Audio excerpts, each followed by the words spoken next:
Assalamualaikum warahmatullahi wabarakatuh. Ya, ketemu lagi hari ini, kita belajar mengenai teknologi pengendalian hama.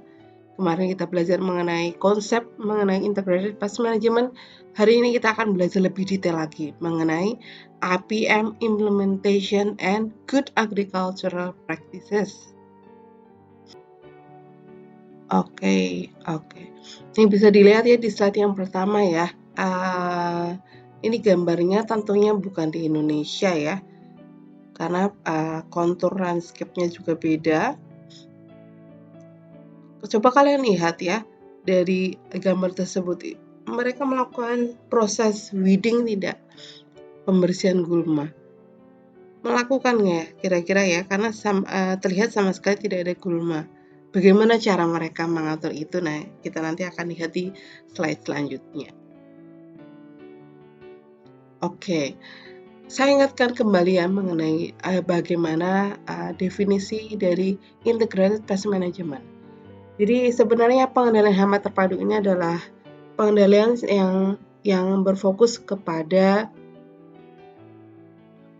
pengendalian yang berbasis ekosistem strategi yang fokusnya pada pencegahan jangka panjang dari kerusakan hama ataupun penyakit melalui kombinasi berbagai teknik pengendalian yang digunakan seperti penggunaan biological control, penggunaan habitat manipulation.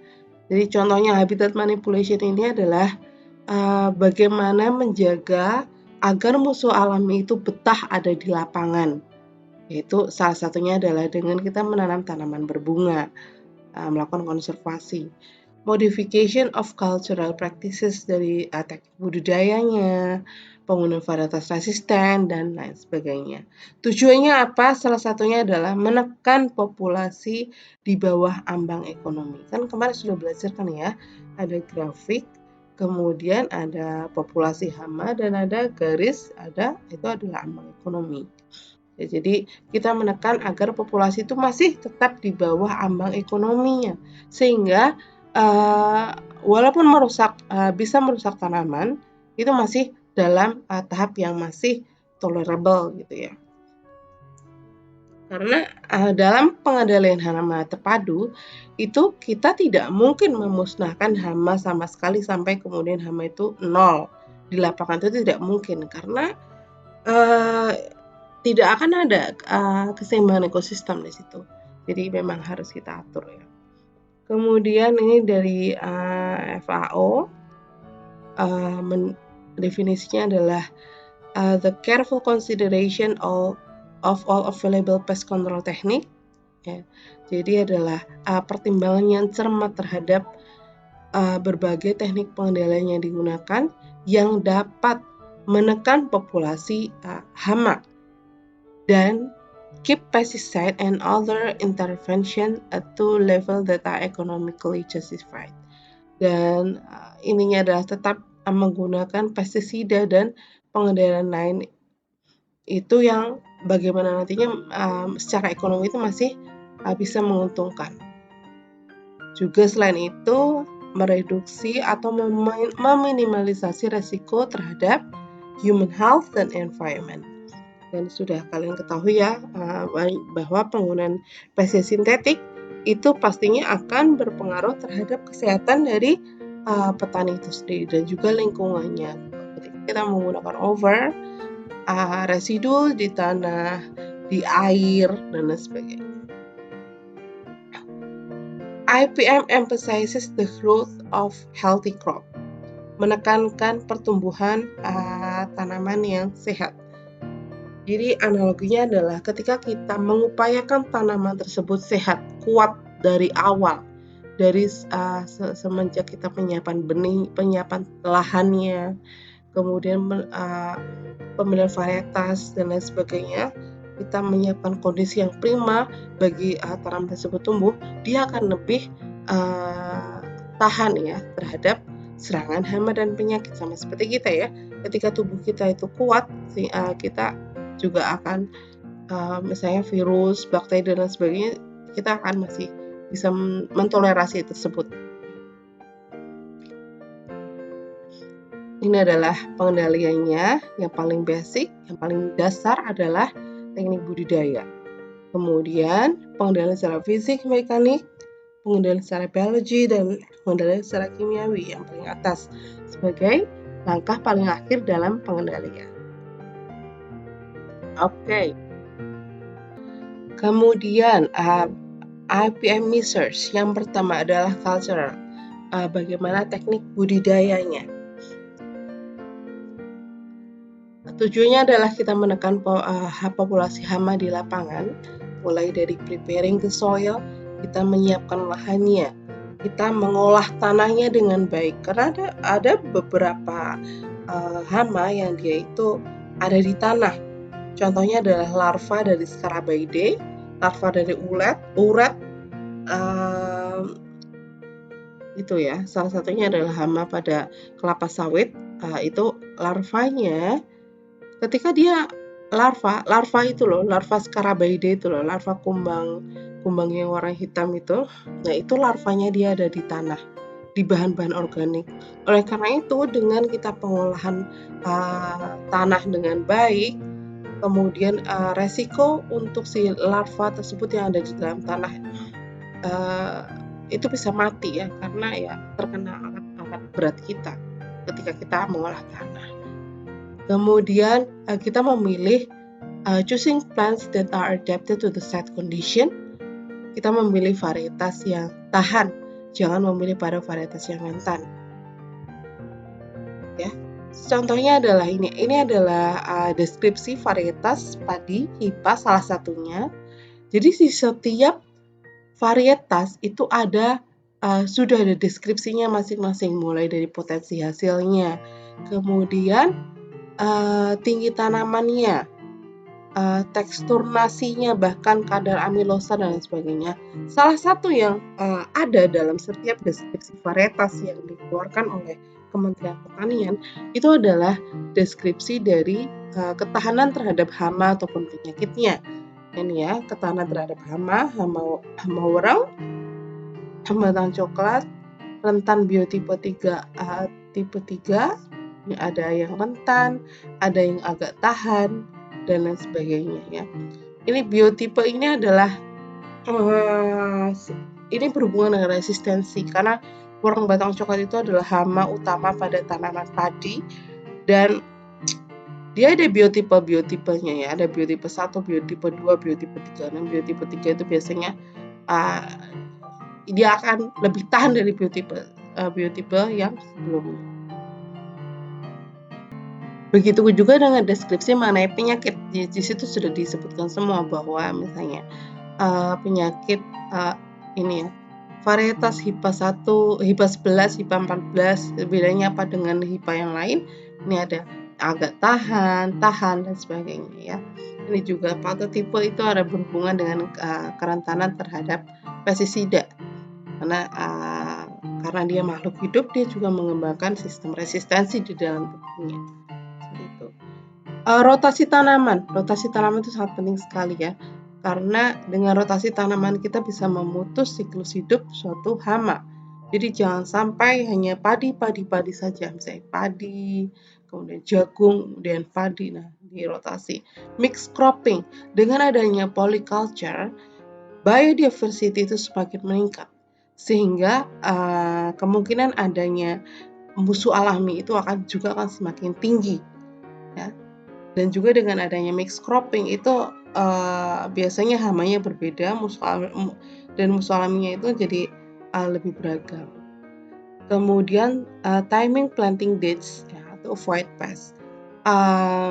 Waktu tanamnya juga harus tepat ya, dan sebaiknya harus serempak. Karena apa? Karena kalau tidak serempak dalam suatu hamparan, itu si hama itu kan pindah saja dari satu lahan ke lahan yang lain, seperti itu. Kemudian managing weeds, salah satunya adalah gulma. Gulma itu adalah sangat mengganggu di lahan, karena ketika kita memberikan pupuk di lahan, itu yang ikut subur ternyata ada gulma di situ. Nah, bagaimana kita mengendalikan gulma ini ya? Salah satunya itu dalam dalam teknik budidaya kita. Benih kita harus baik, kemudian pruning itu adalah pemangkasan itu untuk biasanya tanaman-tanaman yang tahunan, bisa tanaman buah. Kemudian ada penggunaan mulsa, planting trap crop. Trap crop itu adalah tanaman perangkap ya, nanti akan saya jelaskan. Mulsa juga ada.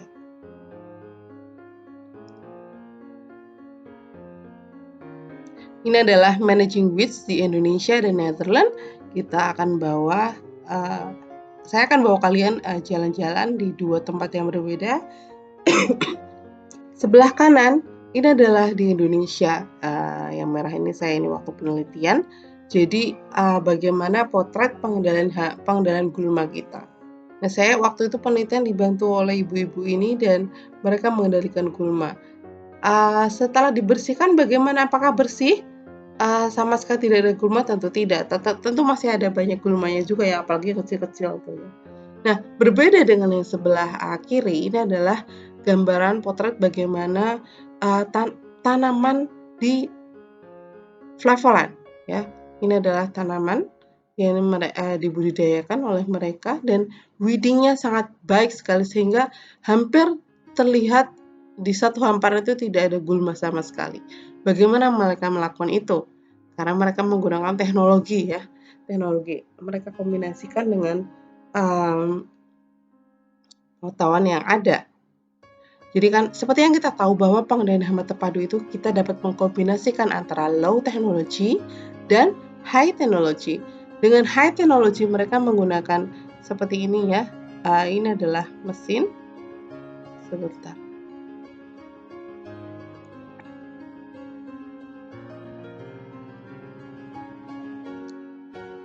Oke. Ini adalah mesin weeding mereka yang mereka gunakan untuk mengendalikan gulma. Dan ini nanti bisa di-adjust sesuai dengan ketinggian dari tanamannya. Dan mereka dan alat ini bisa berjalan secara baik walaupun tanpa operator ya. Mereka dikendalikan oleh GPS computerized. Nah, ini si bapak ini nanti akan turun dan tetap alat ini masih tetap berjalan ya. Ini dia turun ya. Dan ya nah, hampir bisa dipastikan tidak ada gulma yang tertinggal dengan adanya alat ini. Dan ini ya. Dan si wanita ini ya, wanita yang ada di gambar, yang mbak-mbak ini adalah setelah weeding itu ada pekerja lagi yang memastikan bahwa gulma itu benar-benar tidak ada. Jadi sama dia itu dicongkelin satu persatu gulma yang tertinggal. Ini tidak ada operatornya ini. Jadi sangat canggih sekali ya. Nih kalau salah sedikit tanamannya udah hancur ini ya. Jadi itu. Ini adalah waktu kita di lahan ya, inspeksi dari gulma. Oke, kita lanjut ya. Kita sudah selesai mengenai weeding, bagaimana di Indonesia dan Netherlands. Kemudian the importance of using resistant varieties. Brown plant hopper itu adalah wereng batang coklat ya. Plant hopper itu wereng batang coklat. Nila parvata lugens, Hemiptera delphaside. Hemiptera berarti alat mulutnya menusuk dan mengisap ya. Adalah serius hama-hama yang penting pada pertanaman padi, khususnya di India, Asia, dan China ya, masuk di Indonesia. Dan dia ditemukan di mana? Dia di pangkal batang padi. Jadi di mana kalian bisa menemukan wereng ini? Jangan nyari wereng di atas, namun di pangkal batang padi. Dan gejalanya sangat khas adalah gejalanya seperti terbakar, hopper burn, seperti terbakar ya, karena adanya direct feeding atau juga melalui transmisi virus. karena si kutu-kutuan worang ini juga merupakan vektor bagi virus ya. Jadi ini ada biotipe-biotipenya ya. Ini ada varietas yang tahan, ada varietas yang rentan. Ini ada di pretreatment ya. Ini ada beberapa varietas yang rentan dan tahan dicoba. Ternyata yang rentan itu bisa sampai parah dan bisa sampai overburn semua seperti gejala terbakar.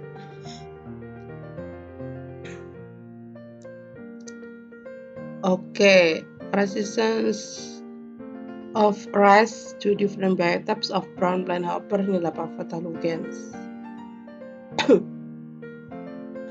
Ini adalah hamanya worang batang coklat. Ada dua, ya, ada yang sayapnya panjang, ada yang sayapnya pendek. Ini ya, seperti pada gambar. Biasanya yang sayapnya panjang ini dia itu ada ketika populasinya itu sudah tinggi. Sehingga ketika dia populasinya sudah tinggi, dia akan menghasilkan generasi yang bersayap panjang. Fungsinya apa? Fungsinya adalah untuk berpindah dari satu tanaman ke tanaman yang lainnya. Seperti itu. Semoga bisa dipahami ya. Kemudian penggunaan dalam cultural teknik dalam pengendalian budidaya. Salah satunya adalah penggunaan mulsa.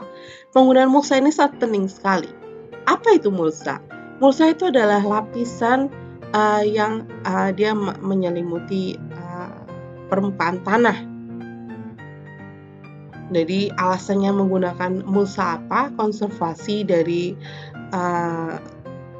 tanah, kelembapannya tetap terjaga, meningkatkan kesuburan dan kesehatan tanah, dan juga dengan penggunaan mulsa itu kita dapat mereduksi adanya pertumbuhan gulma yang ada di lapangan. Dan mulsa ini ada dua, ada yang mulsa organik dan ada yang inorganik ya. Yang inorganik pakai plastik mulsanya. Mulsa dan ini biasanya bisa dipakai beberapa kali ya, berulang kali. Dan mulsa ini biasanya dari polyethylene film. Seperti pada gambar, itu mulsa plastik. Kemudian ada mulsa yang organik, ini yang dari straw, dari jerami, dan keunggulannya adalah salah satunya adalah sangat mudah untuk terdekomposisi.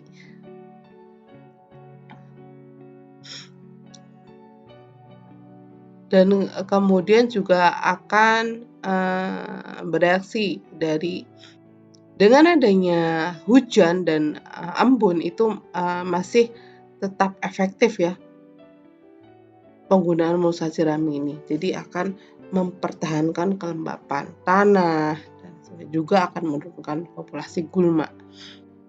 Ini adalah trap crop. Trap crop itu adalah salah satu bentuk pengendalian teknik budidaya yang bisa dicoba. Apa itu trap crop? Trap crop itu adalah tanaman yang dia itu bisa menarik ya, attract agricultural pests. Jadi tanaman yang sengaja ditanam agar hama itu datang ya. Trap crop. Ya, kenapa ya? Jadi ada yang jadi ini adalah tanaman, contohnya ini adalah tanaman utama kita. Dan yang di sampingnya ini adalah trap crop. Trap cropnya adalah biasanya tanaman lain yang biasanya dia ditanam lebih awal daripada tanaman utama kita. Fungsinya apa? Fungsinya itu agar si tanaman utama kita tidak diserang oleh hama. Jadi dia lebih menyerang trap crop sehingga kita juga akan mudah mengendalikannya. Jadi trap cropping itu adalah kita menanam tanaman yang dia menarik hama dan menjauhkan hama dari tanaman utama yang sedang kita tanam. Biasanya trap crop itu tidak dipanen ya biasanya ya. Kemudian ini contohnya adalah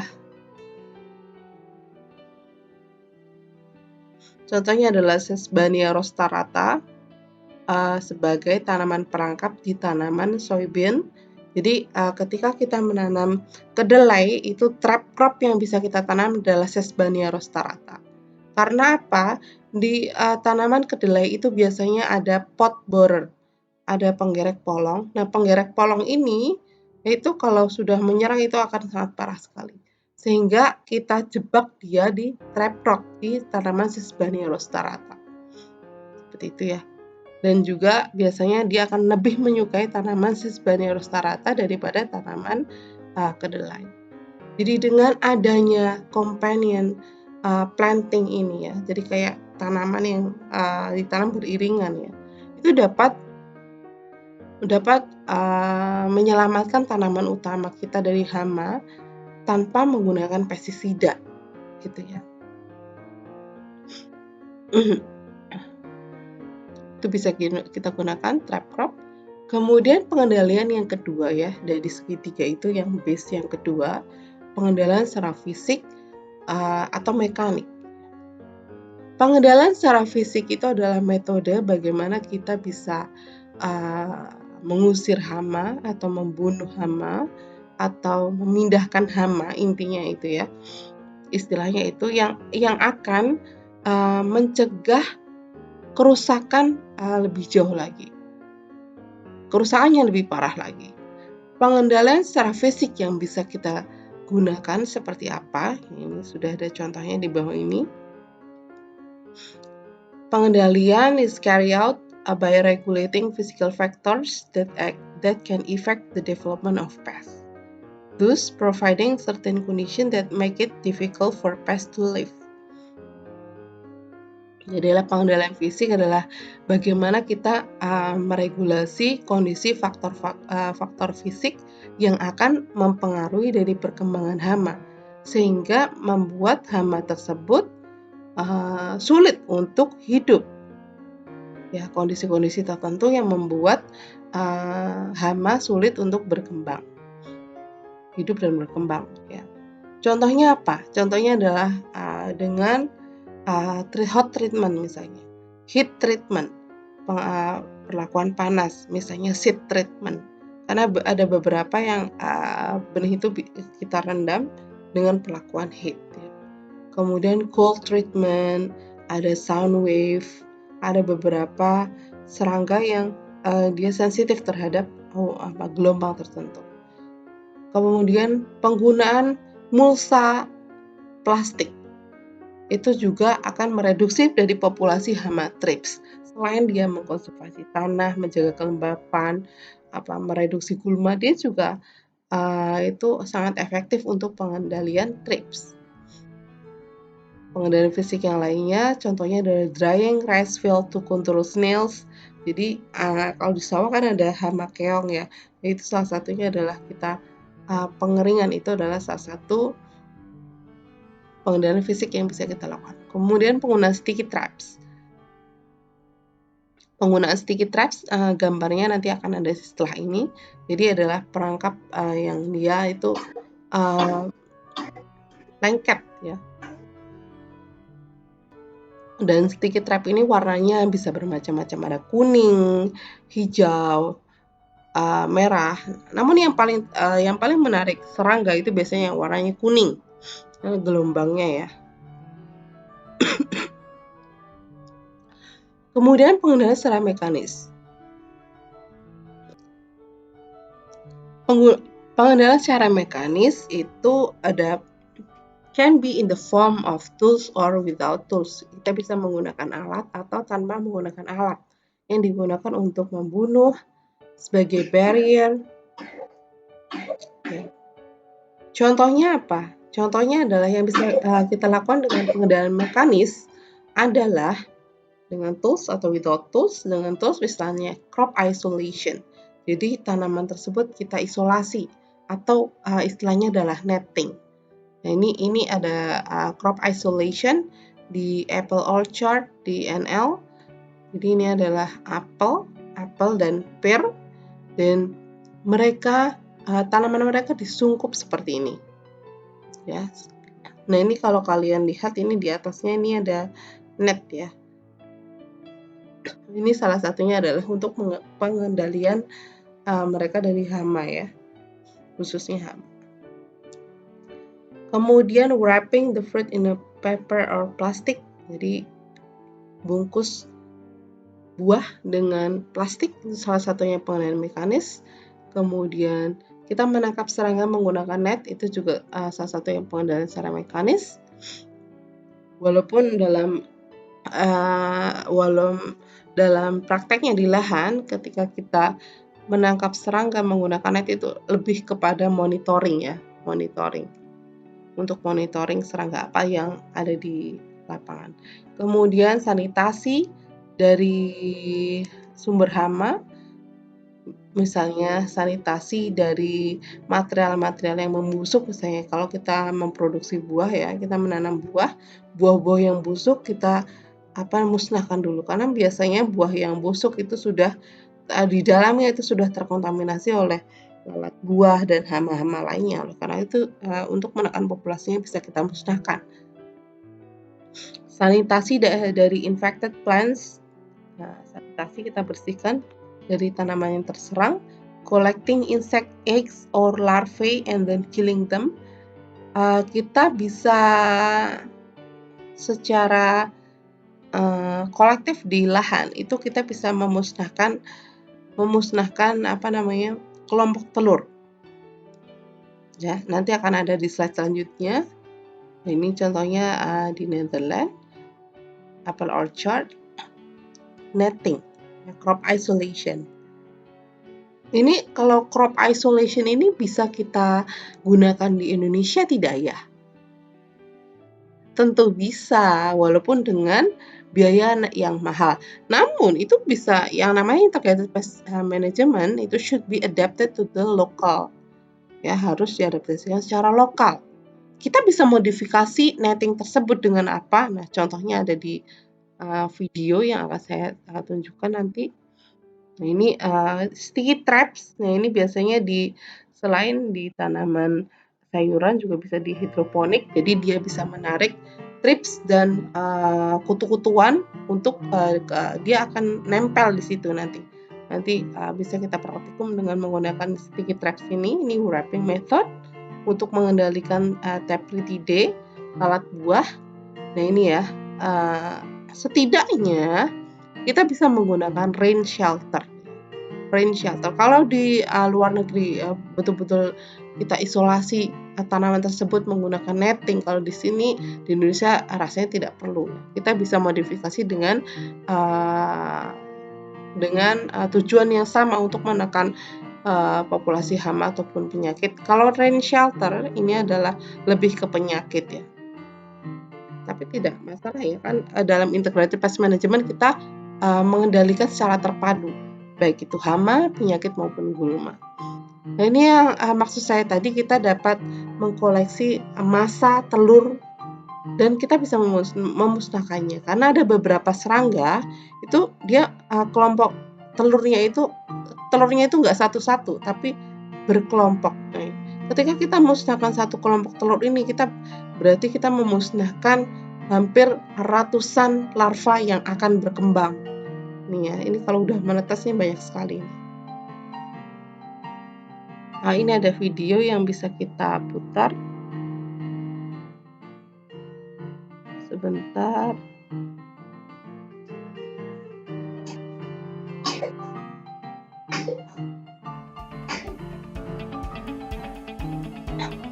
Nah, ini ya. Ini nanti linknya akan saya taruh di drive. Kalian harus lihat ulang. Kalian membuat resume. Bagi petani kecil, dapatkah kita mengadopsi crop isolation yang digunakan di NL? Market Combination atau PMC. Nah, ini adalah dengan PMC. Lahan ini adalah kerjasama dengan Belanda, dengan Wageningen University, dan mereka mengadopsi teknologi-teknologi yang digunakan di Belanda. Kini, Fetch Impact telah mengembangkan hingga 10 PMC di seluruh Indonesia. PMC Tomat Beef. Namanya Tomat Beef. Kelompok tani tomat beef yang ada di Kota Batu, Jawa Timur, Di serta Kota Kabupaten Batu. Cianjur, Jawa Barat menghasilkan Low tomat pestisida. dengan kualitas yang bagus serta rendah residu pestisida.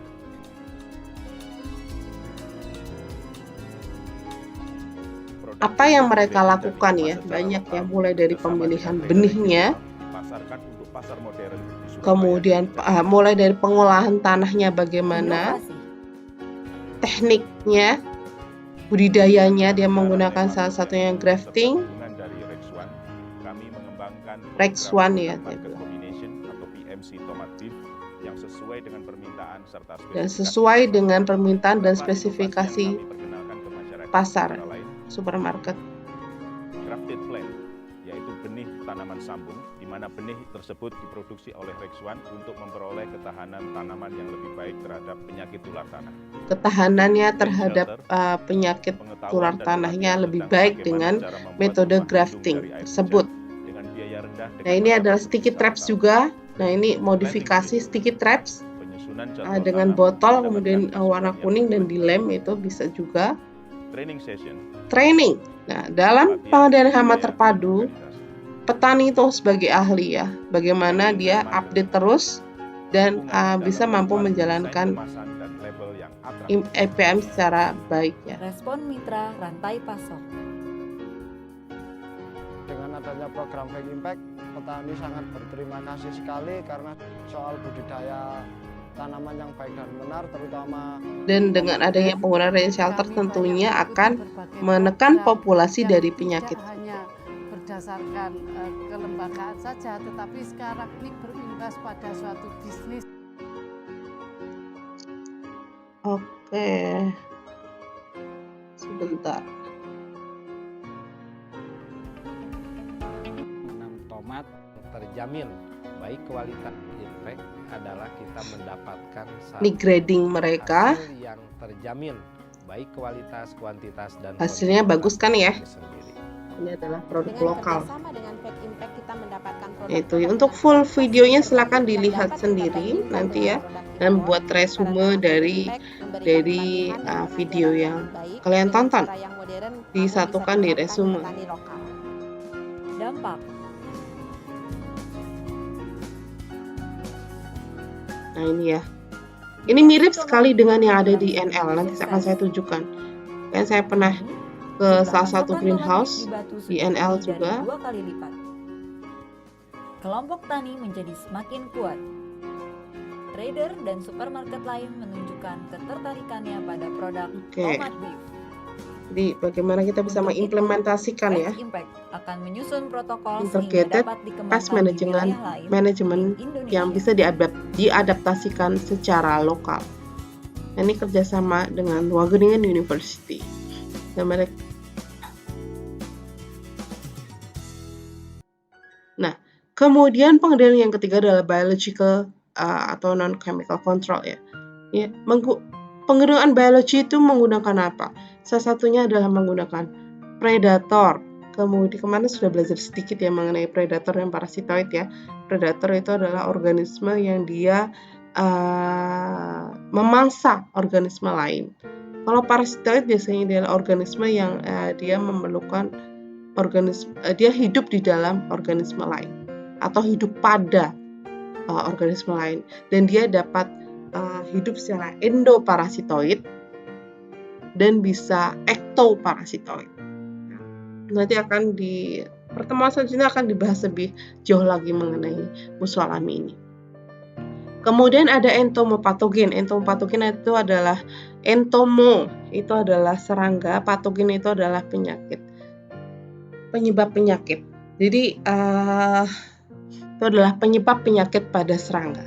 Jadi intinya serangga itu adalah organisme dan kita bisa membuat si serangga tersebut sakit. Dengan apa? Dengan bakteri, dengan virus, dengan nematoda dan lain sebagainya. Ini contohnya parasitoid sedang memarasit si kutu daun, ephit. Ya. Biasanya parasitoid itu lebih kecil daripada inangnya. Ini kecuali si kutu-kutuan ini ya, salah satunya. Kutu-kutuan ini kan sangat kecil sekali.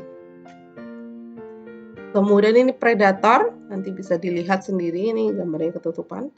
Kemudian ada agen antagonis. Biasanya agen antagonis ini adalah untuk pengendalian penyakit tanaman. Jadi ada agen antagonis bisa dari bakteri juga, bisa dari cendawan bisa. Ini salah satunya adalah bakteri Paenibacillus polymixa. Seperti itu. Nah, ini kita lihat video lagi di Bazoic Agriport di Belanda, orange pepper. Orange pepper ini adalah paprika. Ini adalah perkebunan greenhouse mereka dan mereka menggunakan biological control.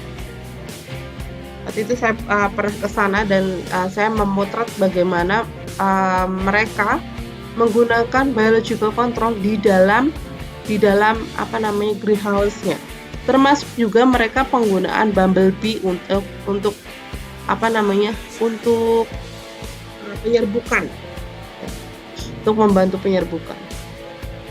Dia bumblebee tidak menghasilkan ini ya. Madu ya, kemarin sudah belajar ya. Ini mereka Bazoic Agriport. Nah, di slide selanjutnya akan ada foto ya. Ini sangat luar biasa sekali produk yang mereka hasilkan. Look forward to seeing you on Bazoic Agriport. Barangkali nanti kalian juga bisa ke sana ya. Oke, ini yang sempat saya foto waktu itu ya. Ini adalah bumblebee. Karena di luar negeri itu ada kalau di kita itu penyedia agen biologis itu rasanya perusahaan belum ada ya. Kalau di sana banyak perusahaan, salah satunya adalah Biobest, Sustainable Crop Management. Mereka adalah produsen yang salah satunya adalah fokus terhadap musuh alami. Jadi mereka greenhouse dan lain sebagainya, petani itu bisa membeli musuh alami dan mereka tinggal mengaplikasikannya di lapangan. Ini adalah salah satunya musuh alami ya. Yang ini adalah pollination. Jadi ini sebenarnya di baliknya itu ada lubang, yaitu tempat bumblebee keluarnya. Ini adalah untuk membantu polinasi. Dan ini adalah musuh alami dari aphid. Ini adalah predatory larva Apidoletes apidiomiza. Ini adalah tempatnya aja ya. Ini dalamnya itu adalah isinya adalah musuh alami. Yang kemudian setelah ini dilepas ke lapangan, dia akan secara alami mampu menurunkan populasi hama yang ada di lapangan. Ini ada telur parasitoid. Ini yang bulat ini adalah telur parasitoid. Nah, itu nanti parasitoid tersebut akan keluar dari sini dan dia akan aktif mencari hama yang ada di greenhouse tersebut. Nah, ini adalah plant grass as refugia. Ini adalah di greenhouse tersebut. Mereka juga di video tadi juga ada jadi kayak ada tanaman kayak rumput. Nah, itu fungsinya adalah untuk refugia. Nah, rumput ini tidak sembarang rumput. Kebetulan ini rumputnya tidak berbunga, belum berbunga. Ini rumput ini berbunga ya. Jadi bunga tersebut bisa menjadi refugia. Refugia itu adalah tempat sebagai shelter dari musuh alami. Jadi musuh alami tersebut, baik itu predator, parasita, nanti bisa berlindung di situ ya. Jadi di tanaman refugia. Nah, ini ketika di greenhouse mereka di North Netherlands. Ini ada maps nih ya. Waktu itu diminta memberikan label dari mana asal mereka, dari mana asal kita. Dan ternyata di sini nih saya memberikan mark di sini ya. Itu sangat beruntung sekali saya bisa pergi ke Bazoic Agriport. Oke, ini kita pindah ke bagaimana di tomat. Tadi tomat beef ya, salah satunya tomat beef. Mereka bekerja sama dengan Wageningen University. Salah satunya mirip dengan ini ya, sangat-sangat mirip sekali. Tomat yang dihasilkan juga sangat baik sekali. Namun kalian lihat coba di sebelah kanan, ini adalah sampah, tumpukan sampah tomat. Padahal kalau dilihat itu tomat masih bagus banget, masih mulus banget. Kok bisa jadi sampah? Kok nggak dipakai oleh mereka? Itu menunjukkan apa? Itu menunjukkan bahwa kualitas mereka terhadap fresh product itu sangat tinggi sekali, ya.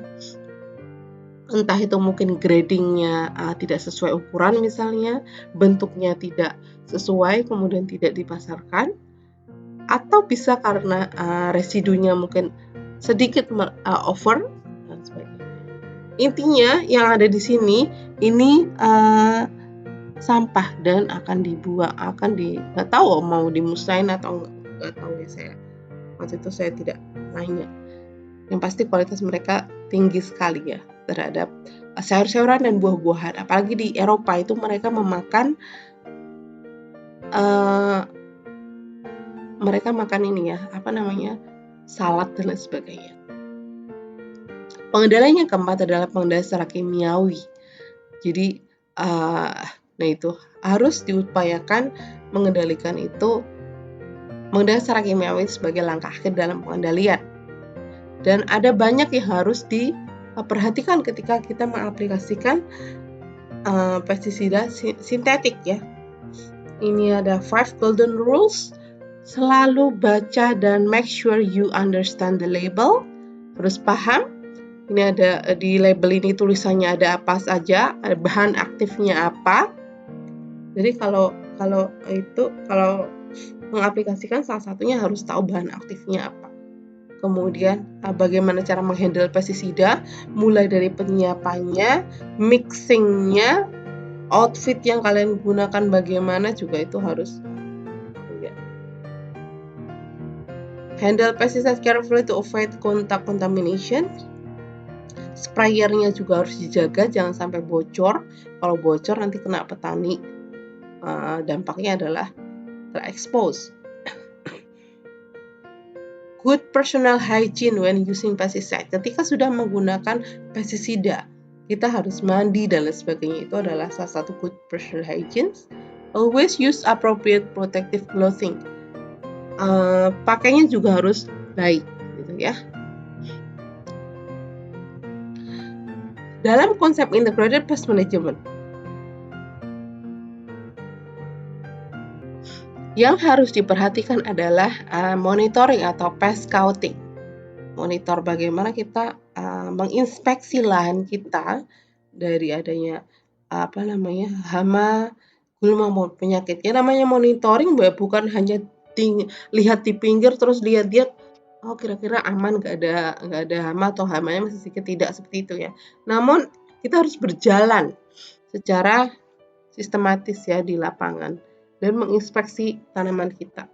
Bisa kita samplingnya seperti huruf X, bisa seperti baris atau seperti huruf W dan sebagainya. Jadi kita memonitor lapangan kita secara menyeluruh. Kemudian yang harus kita perhatikan lagi adalah scouting dan monitoring itu adalah critical step penting untuk mengkuantifikasi adanya dampak kerusakan yang dihasilkan oleh hama ataupun penyakit tanaman, dan kita bisa menyiasati sebelum terjadinya adanya kerusakan hama yang disebabkan oleh hama ataupun penyakit. Kita harus tahu ambang ekonomi dari hama ataupun penyakit tersebut, sehingga kita tahu nanti kapan menggunakan pestisida sintetik. Dan kalau sekarang sudah banyak di monitoring, sudah banyak dibantu oleh computerized models ya. Jadi sudah banyak dibantu oleh gadget dan lain sebagainya untuk monitor hama dan penyakit tanaman. Forecasting and warning system, ini peramalan dan sistem peringatan, ini biasanya ada di Balai Peramalan Organisme Penguat Tanaman, pengganggu tanaman. Jadi ada musim-musim tertentu itu diramalkan populasinya akan tinggi, itu ada itunya ya. Jadi kita harus tahu itu juga. Kemudian, nah ini saya ada video lagi yang harus ditonton. Sebentar. Ini adalah Ulus Farm. Nah, kita ngejual sendiri kan, yang punya orang tua suka dijualin. Nah ini sendiri. ya, Paulus ini adalah Dan petani yang dia mendapatkan penghargaan dari FAO. Karena petani tersebut mampu mengimplementasikan tanpa tahu sih berapa sih harganya, masuk aja besoknya baru PHT atau Integrated Pest Management di lapangannya, dan mampu Karta tahun 95 itu menghasilkan produk yang sesuai dengan kriteria supplier agricultural practices. Nah ini ya, kontinuitas sebenarnya bisa menjaga kontinuitas ya ini lahan beliau, dan kita pernah ke sana kan harus ke Ulus Farm. Mengutamakan petani supaya Singapura. Ini ya, nanti akan ada video yang harus kalian lihat ya. Saya ituin di Google Classroom. Jadi ini pasarnya sampai ke luar negeri ya untuk produk Pak Ulus ini. Ini petani yang ada di Lembang ini, Pak Ulus tuh. Dan beliau mendapatkan dari FAO, penghargaan dari FAO. Dan ya dampak pemberdayaan ini gitu kan. Jangka pendeknya dan jangka panjangnya itu kan. Apa yang sudah dilakukan oleh Pak Ulus, nanti silakan kalian lihat sendiri di video ya. Oke, ini adalah Pak Ulus. Ada Pak Ulus ya, Pak Ulus yang belah mana nih? Nah ini adalah joint program antara Unsika dengan Wageningen University sekitar 2 tahun lalu di Pak Ulus Farm Lembang, dan kebetulan di sini saya menjadi salah satu course facilitators, dari fasilitator dari course ini. Jadi dari Faperta ini ada saya yang paling kanan, ada saya, kemudian ada Bu Rahmi, kemudian juga ada Pak Widi mana? Ini Pak Widi dan ada Pak Fauzi ya. Dan kita bersama-sama di situ belajar mengenai food safety dan phytosanitary. Dan salah satunya kita excursions di Pak Ulus Farm ini. Bagaimana mereka menerapkan integrated pest management dalam aplikasi Good Agricultural Practices. Sehingga produk dari beliau itu sangat rendah residu pestisida, MRL-nya masih dalam batas yang aman, dan bisa komoditasnya bisa di ekspor ke luar negeri, seperti itu ya.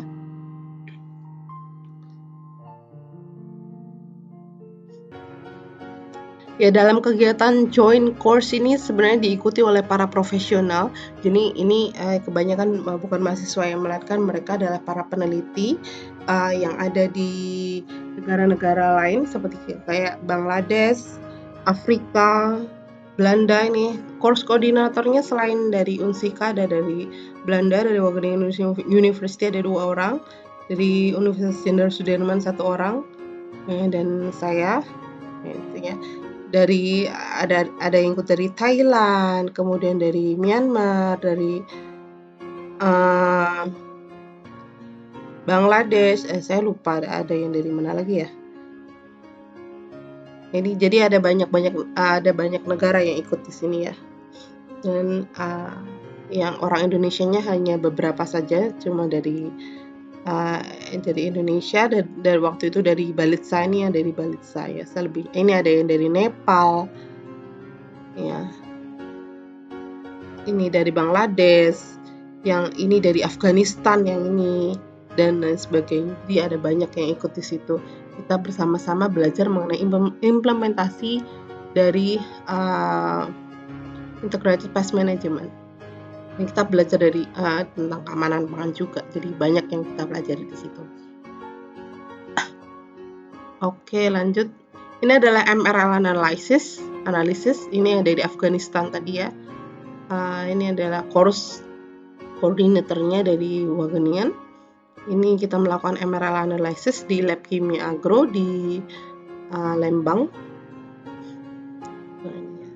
Ini adalah institusi-institusi yang bergerak di bidang proteksi tanaman, ada banyak ya, mulai dari kelembagaan pusat sampai kepada di daerah. Yang paling unik itu adalah UPTD yang ada di kecamatan-kecamatan ya. Di UPTD tersebut itu biasanya salah satunya mereka banyak bergerak di bidang pengendalian hama dan penyakit tanaman. Kalau di kelembagaan di pusat ada perlindungan tanaman, pelindungan hortikultura, ada komisi pestisida, ada balai besar peramanan OPT, dinas pertanian perkebunan, balai proteksi, dan yang terakhir ada UPTD yang paling ini. Nah, di UPTD itu biasanya ada POPT ya, pengendali organisme pengganggu tanaman, POPT. Nah, ini POPT ini ada di sini ya, ada di sini ininya. Jadi POPT yang ada di UPTD itu posisinya ada di sini. Dan ini yang paling dekat dengan petani ya, mendiseminasikan teknologi-teknologi apa yang digunakan untuk pengendalian hama dan penyakit tanaman berdasarkan konsep pengendalian hama terpadu. Oke, jadi ini ya. Penyuluh pertanian itu sangat penting sekali ya untuk membantu petani kita. Lanjut ke selanjutnya, kita ke legal instrument dari field of plant protection. Jadi perangkat hukum di bidang perlindungan tanaman hama itu ada banyak ya, ada dasar hukumnya. Kita boleh penggunaan pestisida dan lain sebagainya itu ada banyak ya. Ada PP nomor 6 tahun 95, UU nomor 12 tahun 92, kemudian terhadap penggunaan pestisida PP nomor 7 tahun 73 dan lain sebagainya. Jadi kita ada dasar hukumnya untuk proteksi tanaman atau pengendalian hama dan penyakit tanaman. Semua ada aturannya. Ini adalah salah satunya adalah Plant Quarantine System di Indonesia. Sistem karantina, ada karantina tanaman, ada karantina hewan, ada Biosafety Information Center. Tujuan dari karantina tanaman adalah mencegah adanya masuknya hama karantina dari luar ke dalam Republik Indonesia. Jadi kita mencegah karena ada banyak hama dari luar yang kita belum ada dan kita harus cegah itu.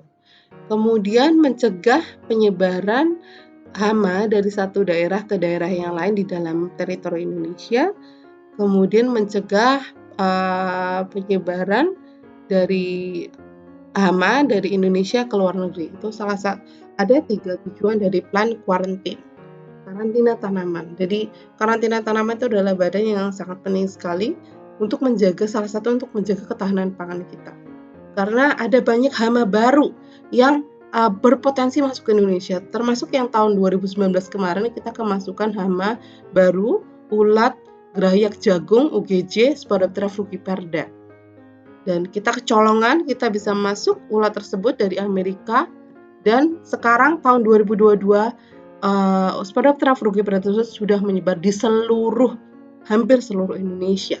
Bayangkan secepat itu penyebaran hama dari luar negeri masuk Indonesia, kemudian bisa menyebar ke seluruh Indonesia. Jadi ada banyak yang mereka lakukan ya, mulai dari dicek, diisolasi, observasi, kemudian diberi treatment, dan kemudian nanti pada akhirnya akan ada keputusan apakah boleh masuk atau di-reject produk tersebut ya, karena biasanya produk-produk tertentu itu yang membawa hama dan penyakit tanaman ya. Bukan serta-merta hamanya doang yang datang, tidak, tetapi hama atau penyakit itu biasanya terbawa oleh tanaman yang atau komoditas yang dia membawa patogen atau membawa penyakit atau hama biasanya akan dimusnahkan. Seperti itu ya. Ini ada salah satu fumigation treatment. Ini adalah pengendalian ya, pelepasan fumigan pada lapisan yang kedap ya, kedap udara, airtight chamber, dengan konsentrasi tertentu, waktu tertentu, temperatur tertentu, dan tekanan tertentu. Kita menggunakan fumigan yang sering digunakan adalah methyl bromide, fosfin, sulfuryl fluoride, dan lain sebagainya. Yang paling banyak digunakan adalah fosfin. Tujuannya adalah untuk membunuh berbagai tipe hama gudang biasanya ya, dari seluruh stadia, baik itu telur, larva, pupa, dan imago. Biasanya yang difumigasi ini adalah biasanya hama-hama yang pada komunitas storage pest ya, hama gudang, termasuk juga di gudang bulak misalnya yang dia menyimpan beras, ya, itu biasa dilakukan fumigasi, dan fumigasi itu harus kedap ya, udara ya, jadi harus disungkup, dan ini sangat flammable. Jadi ketika kita aplikasi menggunakan fumigan ini harus full protection, benar-benar full protection, termasuk kita harus menggunakan respirator yang khusus ya, sehingga kita tidak terhirup gas tersebut. Nah, ini adalah good agricultural practices. Good agricultural practices adalah teknis yang lebih mengedepankan bagaimana lingkungan, economic, dan social sustainability for on-farm and result in safe and quality food and non-food agricultural product. Mulai dari di lapangan sampai kepada di meja kita. Intinya itu ya, bagaimana kita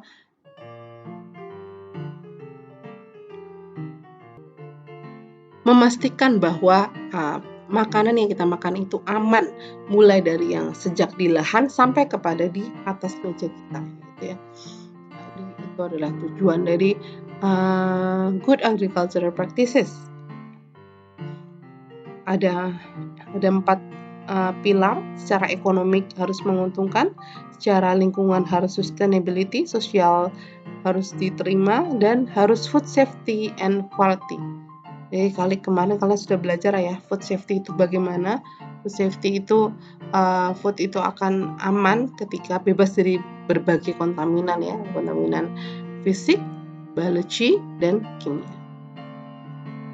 Kualitas itu lebih kepada conformance the legal requirement. Jadi bagaimana gap ini selain dari quantity juga quality. Quality itu harus bagus, harus sesuai dengan persyaratan legal, sesuai dengan standar, bahkan melebihi ekspektasi customer. Ya, apa yang dibutuhkan itu, apa yang diberikan itu bisa melebihi ke customer expectation ya, bisa melebihi ekspektasi konsumen. Jadi kualitasnya lebih baik ya. Sama seperti yang ini pasti ini memiliki kualitas yang baik ya, bahkan tidak ada celah sama sekali. Nah, ini ada 2 pisang. Kira-kira ini kalau dari segi rasa ini tidak akan berbeda, namun dari segi appearance itu berbeda sekali ya. Satunya burik, satunya mulus. Ini karena kena hama ya. Satunya adalah Nacolia octasema hamanya. Jadi si ulat tersebut menggerek si buah ini. Tentunya sebagai konsumer kita akan lebih memilih yang mulus. Jadi rules-nya kita harus memenuhi persyaratan legal, traceability-nya harus jelas. Traceability itu contohnya adalah bagaimana misalnya pemupukannya, pengairannya bagus nggak, kapan, kemudian pestisidanya kapan digunakan, apakah sesuai tidak dengan gap,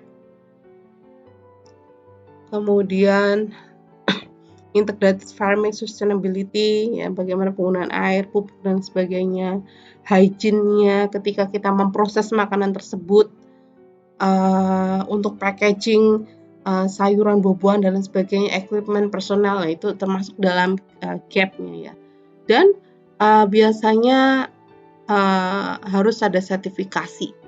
Jadi good agriculture practices, bagaimana kita memastikan bahwa lahan tersebut sudah memenuhi persyaratan GAP, ya biasanya mereka melakukan sertifikasi. Mengapa kita harus mengimplementasikan good agricultural practices? Ya agar konsumer itu bisa mendapatkan kualitas yang lebih baik lagi, yang lebih sehat lagi. Pekerjanya juga harus lebih sehat lagi ya. Kemudian farmer itu membutuhkan masih good soil and water in the future. Kita mengkonservasi dari lingkungan. International market opportunities. Kita nanam, kalau bisa pemasarannya harus bisa tembus keluar. Bagaimana caranya? Salah satunya kita harus penuhi persyaratan mereka. Kita harus bagaimana implementasi jadi implementasi PHT itu ada di dalam GAP. Jadi salah satunya itu. Sehingga kita dapat mereduksi adanya keputusan nanti di reject. Dan dalam implementasi good agricultural practices, salah satunya itu adalah kita harus mengikuti standar yang yang disyaratkan oleh internasional. Dan sekarang lebih ketat lagi ya terhadap food safety. Salah satunya adalah standar kodek. Tentunya untuk mengikuti standar kodeks ini kan ada banyak list yang harus dikerjakan ya. Termasuk salah satunya adalah bagaimana standar dari MRL, apakah melebihi ataukah masih di bawah ambang dan lain sebagainya. Jadi ada banyak yang harus kita perhatikan ya ketika kita berhubungan dengan keamanan pangan ya. Ada standar yang harus kita penuhi. Seperti itu ya. Apalagi terutama untuk produk-produk yang akan kita menjadi produk yang ekspor. Lalu ini adalah sertifikasi yang ada di Indonesia, salah satunya adalah namanya Sisakti. Ini adalah sistem sertifikasi untuk produk-produk misalnya sayur-sayuran dan buah-buahan. Satunya itu, jadi ada banyak. Sekarang kalau kalian perhatikan di supermarket itu ada banyak label. Nanti kalian pelajari ya. Jadi sertifikasi Sisakti ini ada Prime 1, Prime 2, Prime 3. Yang paling rendah tingkatannya adalah Prima 3. Prima 3 itu lebih kepada good pesticide practices, good record keeping for proper usage of pesticide. Jadi bagaimana penggunaan pestisidanya itu masih baik atau tidak ya, masih di bawah ambang. Nah, ya. Untuk tingkatannya lebih tinggi itu adalah Prima 2 dan ini yang paling tinggi adalah Prima 1. Prima 1 ini sudah ke HACCP ya. Itu adalah sistem sertifikasi yang lebih tinggi lagi. Biasanya petani itu bisa untuk mencapai Prima 3 itu bisa. Bahkan Paulus itu juga bisa mencapai sertifikasi Prima 3. Ini salah satunya adalah di Sunpride. Ini kalian nanti bisa lihat di labelnya ya. Ini ada logo-logo yang mereka berikan. Ini salah satunya adalah GAP ya. Dia sudah memenuhi dari good agricultural practices. Termasuk bagaimana lahannya, bagaimana pemupukannya, bagaimana penggunaan pestisidanya, bagaimana pengendaliannya itu sudah sesuai dengan apa yang disyaratkan oleh good agricultural practices. Dan ini menjadikan kenapa produk-produk tersebut bisa lebih baik ya di pasarannya. Nah, ini biasanya petani itu bisa mendaftarkan produk mereka itu ke dinas ya, ke dinas ya. Jadi sebelum mereka ke supermarket itu mereka harus melakukan assessment testing lab juga terhadap MRL. Sesudah mereka dapat itu, kemudian mereka dapat sertifikat. Nanti di akhir akan ada sertifikat. Ini adalah logonya berbeda, Prima 1, Prima 2, Prima 3. Yang Prima 3 yang warna hijau. Yang Prima 3 itu adalah ini ya, presented to farmers of business or business people who has product food with criteria safe to eat. Semakin tinggi P2 dan P1 itu kriterianya juga akan semakin tinggi. Dan biasanya itu dikeluarkan oleh otoritas kompeten keamanan pangan, OKKP, yang ada di tingkat provinsi. Ini Pak Ulus mendapatkan sertifikat produk Prima 3, ini dikeluarkan oleh Dinas Ketahanan Pangan. Ini ya, biasanya ini ada residunya, MRL-nya. Produk ini dinyatakan aman dengan level residu pestisida. Dan biasanya satu sertifikat itu satu komoditas ya. Ini contohnya adalah Poktan Baby Friends untuk buncis. Dan ini deklarasi di bawah MRL-nya. Biasanya dia berlaku 3 tahun ya. 31 Oktober 2019 sampai 2022. Ini yang mengeluarkan adalah OKKPD, Otoritas Kompeten Keamanan Pangan Daerah. Seperti itu. Nah, selesai untuk kuliah kita hari ini. Jangan lupa resume kuliah, resume video yang akan saya taruh linknya di Google Scholar. Dan setelah ini ada Zoom meeting. Jangan lupa untuk komen di YouTube-nya ya sebagai feedback. Sekian dari saya. Wassalamualaikum warahmatullahi wabarakatuh.